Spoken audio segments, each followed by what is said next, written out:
ایک بھائی نے پوچھا ہے کہ جہیز لینا ہمارے معاشرے میں بہت عام ہے، ذرا اس کے بارے میں بتائیں گے کہ اس سے کیسے چھٹکارا پایا جائے۔ جی ہاں، جہیز سے لینا یہ اسلامی طریقہ نہیں ہے۔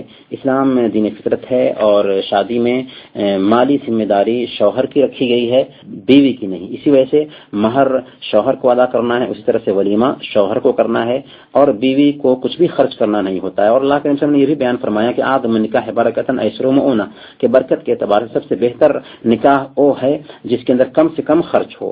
اور جب ہم جہیز کو دیکھتے ہیں تو ایک تو یہ ہے کہ یہ غیر قوموں سے مستعار ہم نے لیا ہے، ہندو معاشرت سے اپنایا ہے، اور اس کے اندر سب سے بڑی خرابی یہ ہے کہ اس کے اندر رشوت کا مفہوم پایا جاتا ہے۔ اور اللہ کے رسول نے بیان فرمایا کہ الراشی والمرتشی کلاہما فی النار، کی رشوت دینے والا اور لینے والا دونوں کے دونوں جہنمی ہے۔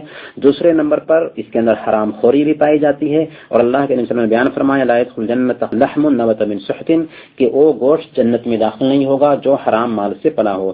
اسی طرح سے ہم یہ کہیں گے کہ یہ مہذب انداز میں بھیک مانگنا ہے۔